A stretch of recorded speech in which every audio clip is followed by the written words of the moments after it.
Okay, Kiran, you can start.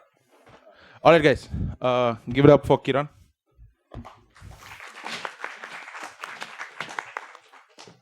Okay, I'm going to have a problem with this mic because I'm moving around a lot, but let's see if we can pull it off.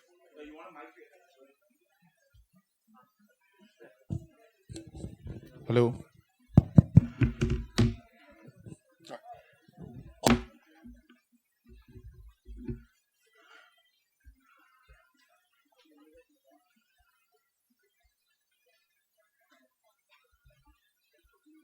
Yeah. Okay. Hey, then how do I show anything? People can't see anything. Okay, what is the camera span angle? Is this covered?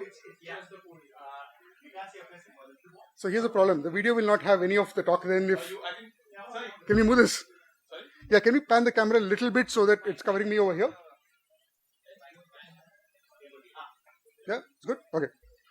So I'm going to talk about something very boring. There's something called a Raspberry Pi. Is this thing working? Not on? Yeah. Now, okay. Now it's on.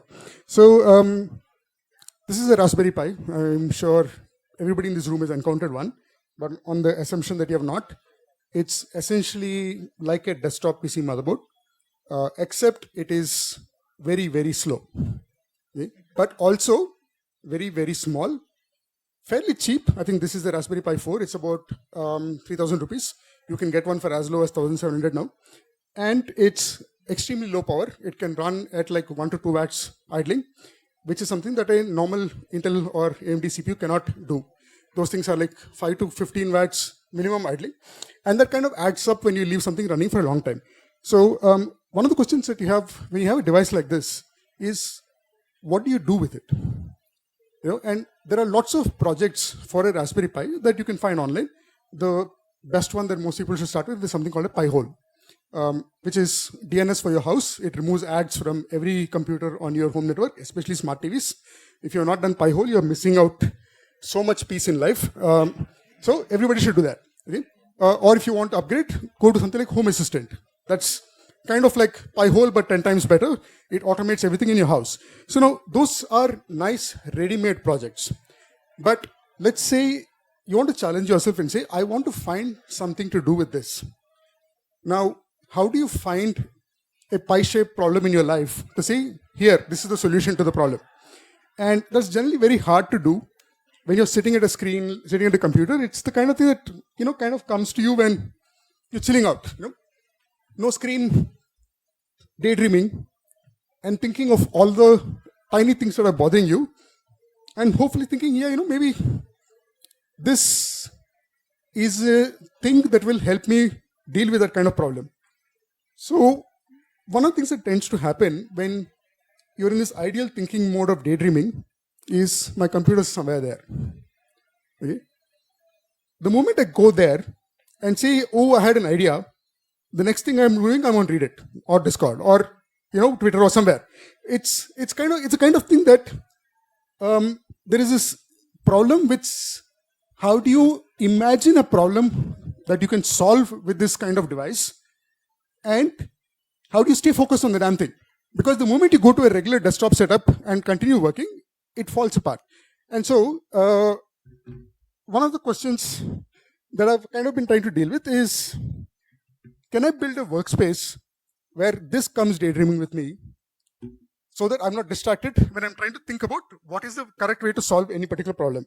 So one of the ways that I've tried is, why don't you make a little phone mod, and this is called a Hackberry Pi. You can buy it. I think this one is a discontinued model. But there's a new one which is based on the Raspberry Pi 5. I had one, but I forgot to bring it this morning. Maybe I can show it to you tomorrow if anybody's interested. So now this is kind of like a handheld computer using a BlackBerry keyboard and a Raspberry Pi. And now I can go sit daydreaming with my little cyber deck. It is so slow I can't go to read it, which is great because then I'm not distracted on a device like this. The problem I have though is, if you look at the backside of the device, it's closed off.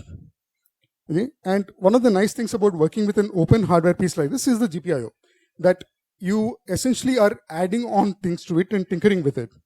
And it kind of gets a little tedious when you try something like this. It looks like a bit of a retail product. It again limits your imagination with what you can do with it. So typically when you start working with a Raspberry Pi, it starts looking like this. That you got all kinds of things sticking out. It's a huge mess of wires, and that's not portable anymore. So once you're on your desk, once again you get busy with Googling stuff and saying, hey, what's this GPIO pin? Hey, can I buy one more accessory? Once again, not thinking about your actual problem. So what I wanted was, if only I had something that was running on this Pi but felt a bit like a laptop, because chilling out like this with a laptop on my lap, sure, I can do that. Okay? So I went looking for something of that sort, and I did find one, and I have a device here. Let's see if I can open it up and show you.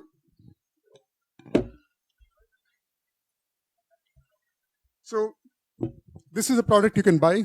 It's roughly about 16,000 rupees if you can find supply, although it's completely sold out in India right now. And I have one, and maybe we can see it working. Now, this is a device that's like a laptop without a CPU.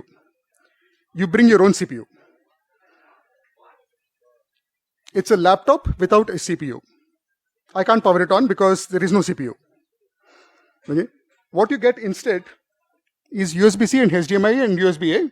Plug in your device, okay? And effectively what it is that it's a monitor and a keyboard in a laptop form factor, but the rest of the device is yours. Okay? So now this is kind of great, and the way it is meant to work is this company offers you a standard accessory if you're trying to use a Raspberry Pi. And so it looks like this. Yeah, I have one of those.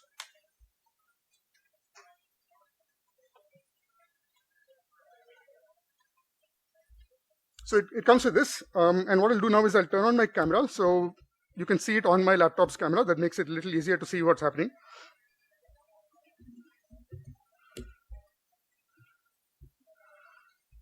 Yeah. So this is like a little PCB accessory board, and you plug this into the side of the laptop, and you plug your Raspberry Pi on this, and then you got a Pi sticking out of the side of your laptop like this. This, yes, I can sit here and watch and work on it until I start doing accessories, and suddenly again it's flopping out over the side. So once again it stops being portable. So this one was frustrating me a little bit. So I figured, okay, why don't I try something radical that will potentially destroy this hardware, but you got to try. And so I did. And what I figured is, the back side of your laptop, which is normally stickers, what if I put it over there and stick it on the back? Why can't I stick my Pi on the back? Okay? And all you need is some kind of pegboard, So like, put a Lego board, build a Lego, tower on the back of your laptop. As long as it's not too heavy, it's fine. So I tried doing that on this machine, and you can see it here. Yes. Here it is. So this was one attempt at solving this problem. And here's a Pi on a multi-board. All you do is there. So all of your odds and ends hanging off the back of your laptop. I haven't found a mount for the little thing still. So it is, now this is a little bit of labor. Like every time you got a new device, I need to make a mount for it. It gets annoying a little fast. And this can only take flat things that don't add too much bulk, because the moment it grows in depth, I can't do this. Then it starts falling off. It will potentially damage my screen by twisting it too much. So this kind of became a dead end, in that it's great for the first few things you try, but then you need to try something else. And so I tried something else. I kind of built a little table rack for keeping devices. Let's get on here again. So this is what's called a DIN rail. There's one in everybody's house. This is where your MCB is for your main switch. Okay, the switches, the trippers are mounted on a rail like this. It's called a DIN rail. You can buy it on Amazon. It's quite cheap. And all I did was take 4 pieces, put them on a frame, and now this sits on a table like this. Okay, this is not my design. There's a guy on printables called Iconic Fab who makes this design, and I just printed it. But you have power inlet. From there, I do what I want. So what I've done is, for my experiments, I put in a whole bunch of power converters. So I have 12 volts, 5 volts, 24 volts, or mains, depending on what I'm doing here. And you can make clips for all kinds of equipment. So I can make a clip for a Raspberry Pi, put it over here. In fact, this one's on a clip. So, oops, there it is. That's it. Okay. So now this becomes a way to experiment with hardware, except, but I want to sit here. And now what? Where's my keyboard screen and whatnot? So eventually I realized that this approach was a bit of a dead end, and I had to take on some other way of doing it. So what I figured is, okay, why don't we try server racks? Those things are meant for mounting equipment, right? And so I went looking for a server rack. Now, usually what data centers use is what's called a 19-inch server rack. That means it's exactly 19 inches wide. And if you want to know why 19 inches, you're going to cry. Okay? So it's not worth getting into. But effectively, somewhere in the year 1920 or 1922, some people decided to settle on their conflict about office space and said, your telecom equipment rack can be exactly 19 inches wide on the floor. You push it against the wall, next person gets next to that, and that's how they were renting out space. Okay? And it's got to do with how they build houses in America, where they don't build with concrete, they build with wood, and those wood strips are 19 inches wide apart. Okay? So it's a really weird standard. It's got nothing to do with logic. So I figured, okay, why don't I try using server racks? So I went looking for one. There's only one sold in this country. That is the smaller standard, which is 10 inches. And I bought one, and I'm going to unbox it for you.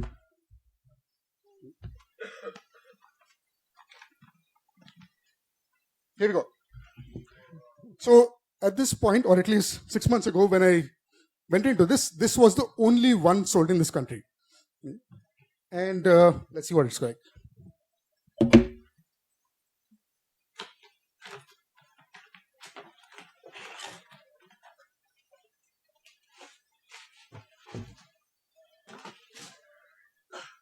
This is what you get. I added a few accessories. But this is what it is. Okay? And so you can mount your equipment in these slots. It's a one-use slot, just like commercial data center equipment, except it's only 10 inches wide instead of 19 inches. Okay? Now, what do you think this costs? Yes. So,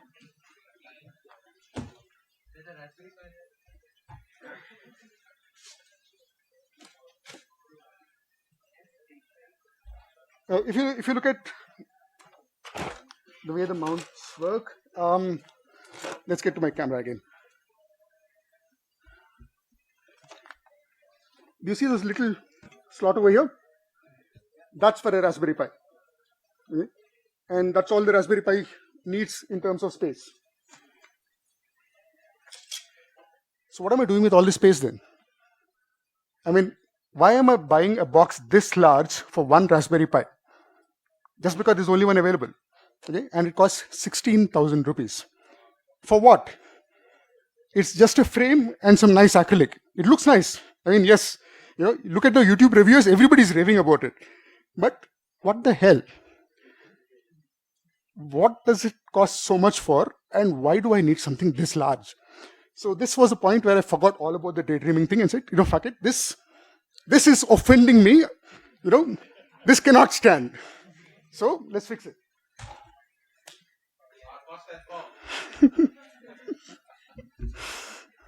Don't trim it. The emotion is required. So I figured, okay, look, why don't I just buy some metal and make it myself? What can it cost? And so what I did is I went to look at the 3D printing community for what they do. And aluminum is cheap. You can buy it anywhere. I'll show you a few.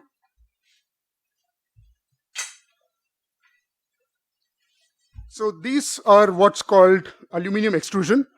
You can buy this anywhere in the world. And that's largely because windows are made of aluminum. You look at the thing over there in the corner. The glass window is made of an aluminum frame. So aluminum is a commodity.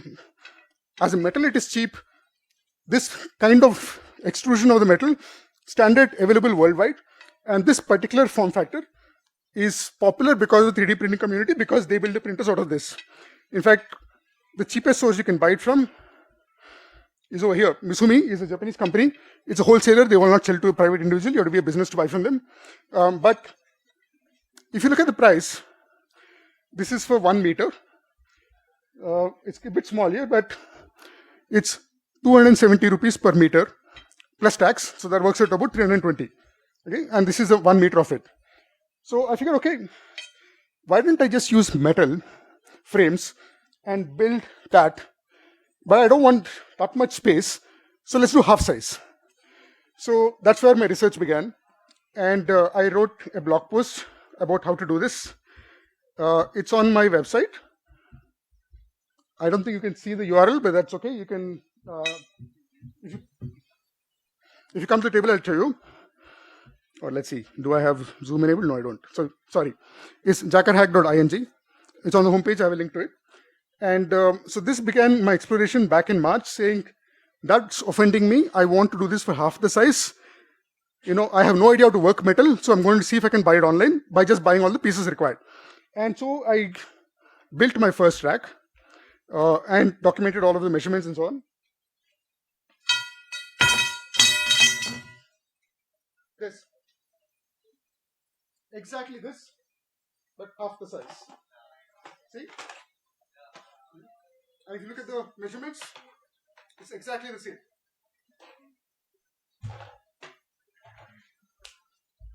So this is roughly about 2 meters of metal.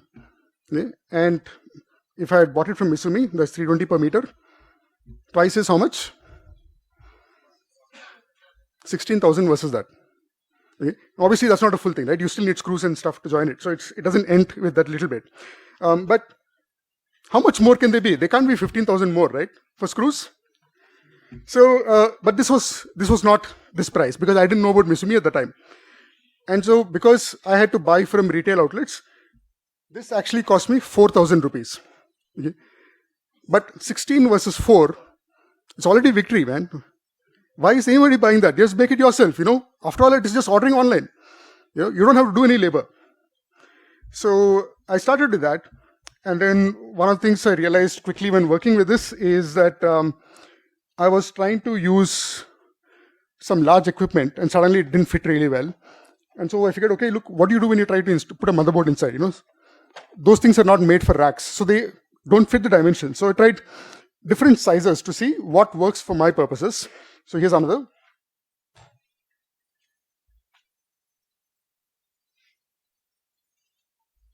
Now this one is a server rack, but it's thicker. Okay? And that's because the material that I use there is 20 mm by 20 mm, and so it's called 2020. This one is 20 by 40, so it's called 2040. Okay? And that's the name by which you buy it online as well. So what I tried was, instead of 2020, I used 2040 so that my actual internal is still 10 inch. But I can slide something bigger inside from this side. Okay? And this again is 10 inch. So now suddenly I made it a two-sided rack where now I can fit in things wherever there's space available and extra long.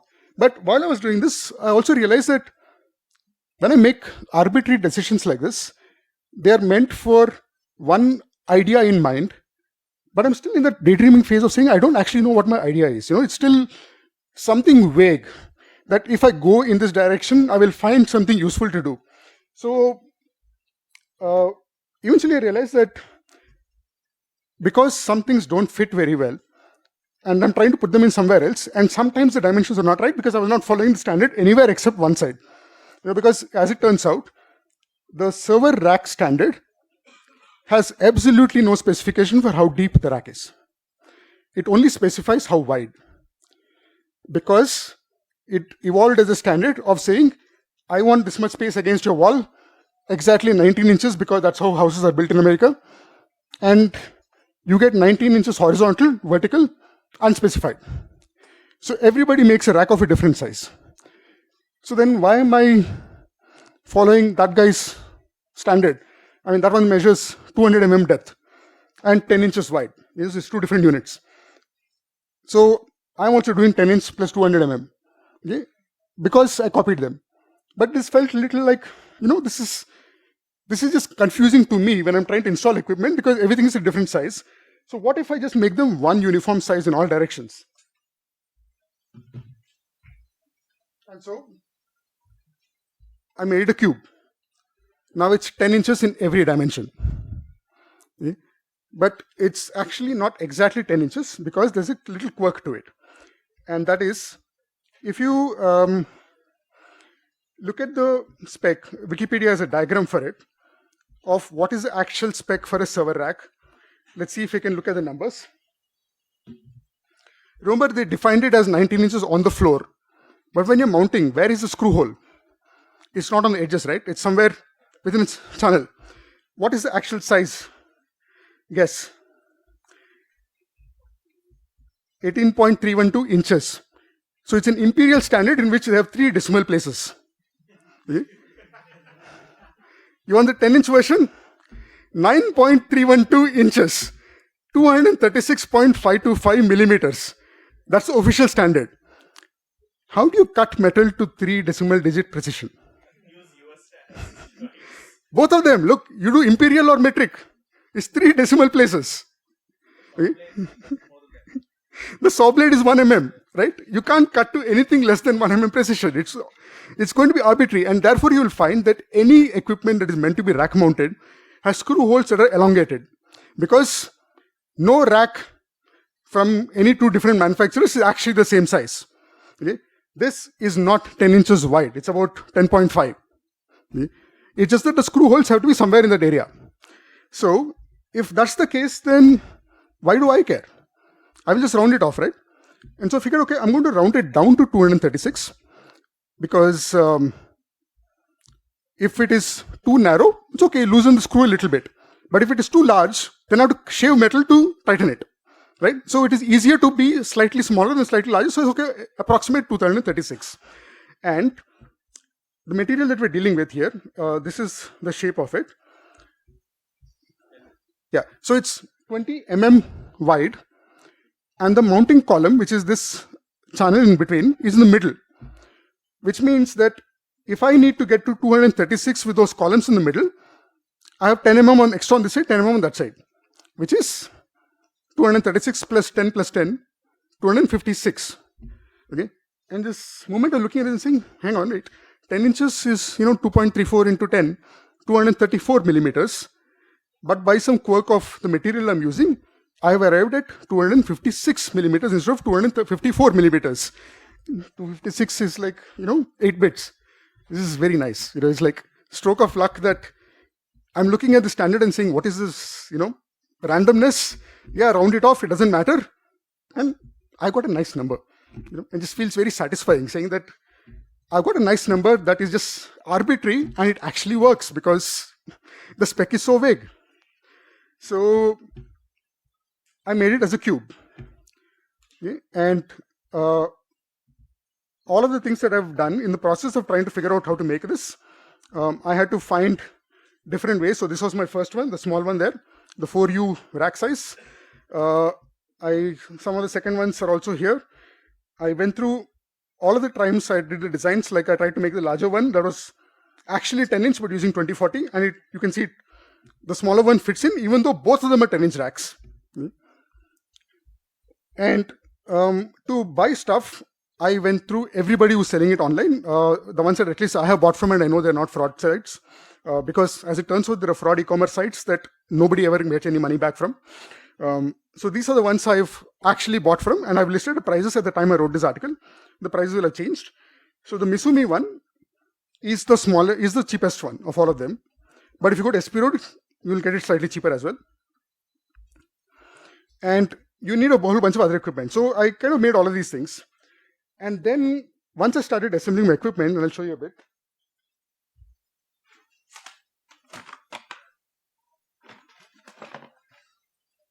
So here's something I made. This is a 10-inch display. It fits on the rack. I can attach it. Here's my little computer. It's a mini ITX motherboard. Okay, so I can actually build out, I can turn this into a PC case if I want to. And because I made it a cube, even though I'm out of space over here, I can put whatever I want over here. Because the display is after all hollow. It's got nothing behind it. So now this is nice because I can stuff this as I like. I can effectively play Tetris with this design, use up all the space. Except for one problem. How do I give this power? Now you need a power strip. So that became my next problem.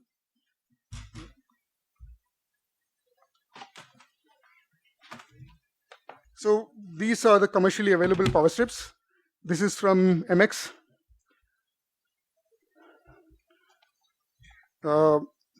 It does not fit the rack. It's sold as a rack mount power strip. Doesn't fit. Why? Because they made it a few millimeters longer and they put a cable on the side which bangs against it.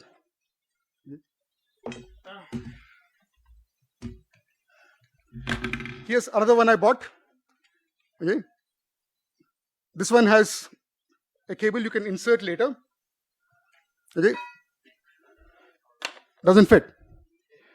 But I was looking at these modules and saying, hey, those look modular, Can I just buy those power modules and make my own power strip? And so you can buy them. Okay. It's exactly the same one. You can buy it from MX. Okay. And it's like 60 rupees each. So I figured, okay, let's make one. So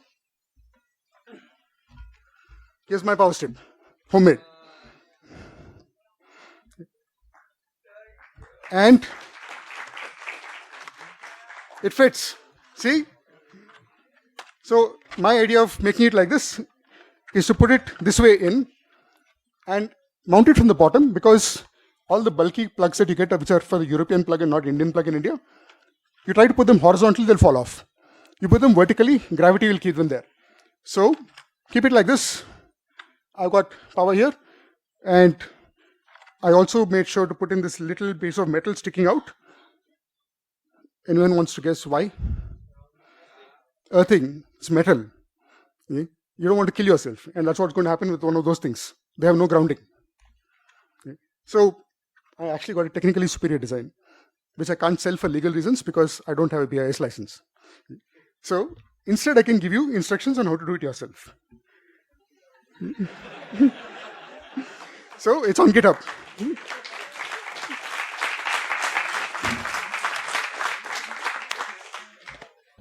Okay, so out there on the table, I have all of this stuff. You can come and inspect it. I also discovered in the process of buying parts, like buy from Misumi for half the price of buying from any other e-commerce site. Misumi is not the cheapest. I found better places on SP Road.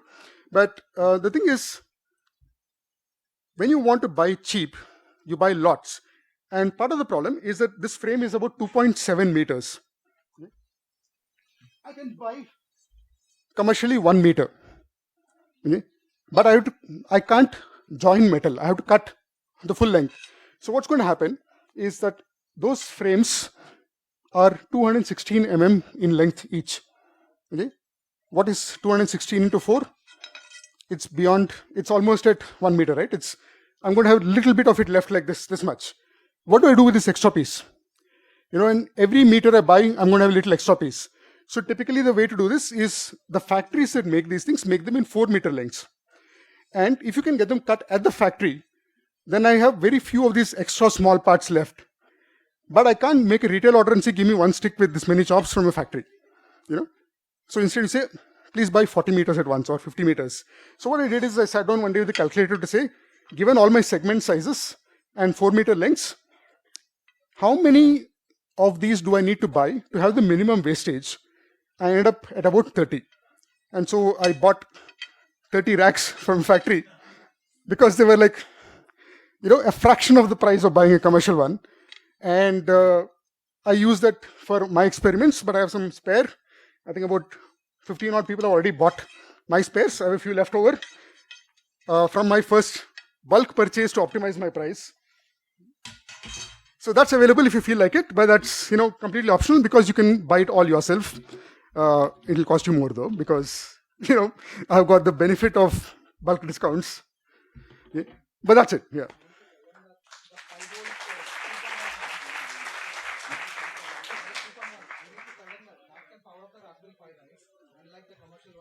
Not this one. This one is only 1 amp. Yeah, I have a better one that I've been working on. Yeah. Yeah.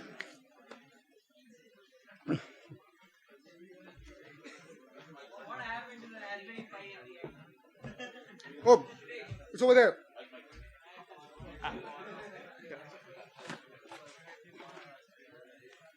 Anyone wants to guess what this is? It's all of that in this. 100% of that in this.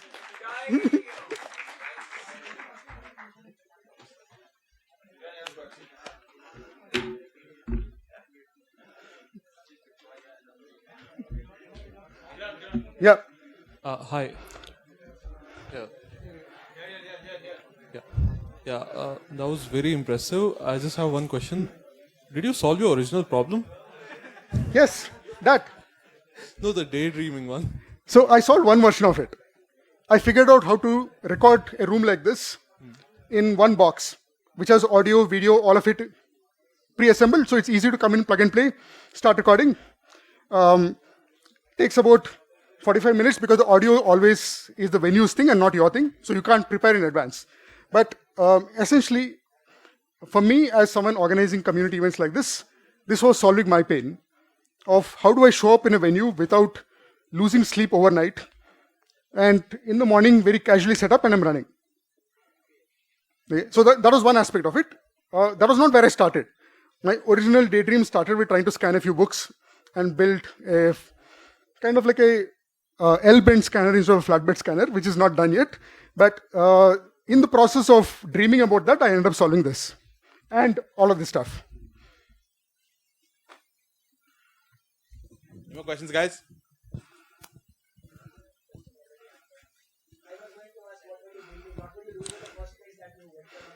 So the idea was to discover problems.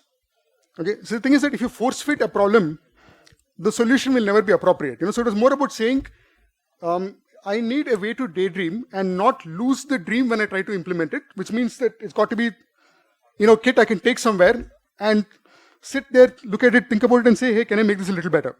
And then not have to go back home and do it, but do it right there on that.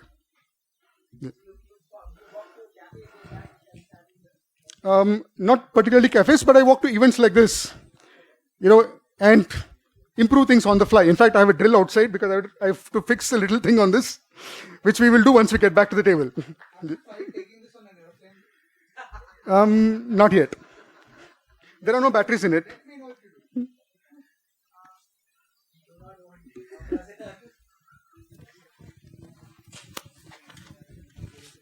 All right, thank you, everyone. I will ask a question. Any plans of making it mobile, like having a UPS or some power source? Yes. That was in the picture over here. Let's see. You see the thing there? It's a battery. But yeah, it's not in this yet. It's still on my table. But there's batteries of size of 10 inch, right? That you can put on the space that you have there. Yeah, so it can last longer for maybe when you have power cuts. So this one is lasting me about 8 hours. Oh, okay. So it's like, and it's just 318, 650. So it's. This is the nice thing about working with ARM. It's so low power. Like my idling on that machine, that's a rock chip. That's not a Raspberry Pi. But the idling on that is like 2.5 watts. Okay. So just with 18650 batteries, I can get 8 hours out of it. Yeah. So like, why do I need bigger batteries? This is at least flight safe. Yeah. What about the ITX board? The ITX board is also an ARM chip. It is not Intel. Okay. Makes sense. Yeah. Any more questions? Hi. Do you carry this around on flights? I just brought them in here. Okay. No, but How? what I typically do is those, and that is the other problem I'm working on. So you will see that camera again. If you look at this one, you see these holes. Yes. Okay. No hole. So what I've been trying to do is, the moment I have some equipment sticking out of it, I can't simply keep them on top of each other because then it's on the equipment. So what I figured I will do is, let's see if I have it here.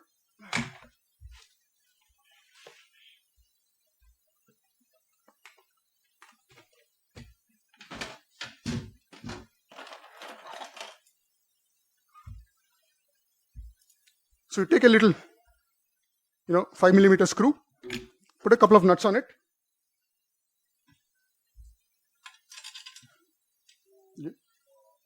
And let's see, there's the other one.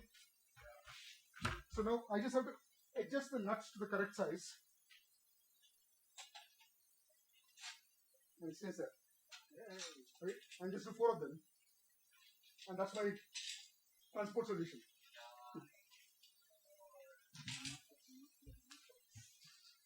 And that's why I have a drill.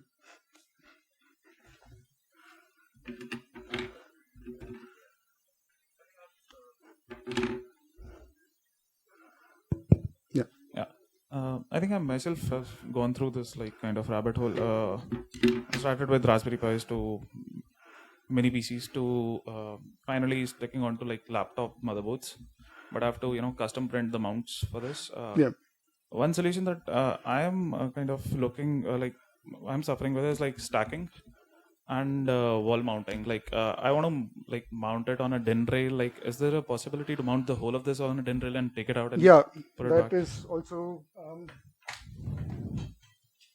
this part. Okay, so it's That's meant for mounting. on the DIN rail. Hang on a nail, hang on a French cleat. I haven't done DIN rail yet because I'm not sure DIN rails can take the weight for this kind of load. Okay. But a regular wall hook, Right. the foot is meant for that. Yeah.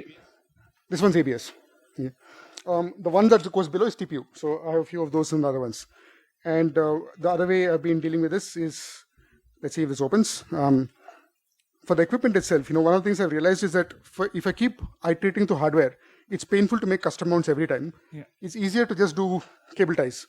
And so I made my own design that, let's see if we can go through. And so basically what I did is I kind of made a Raspberry Pi size design, but I also made a generic grid of holes.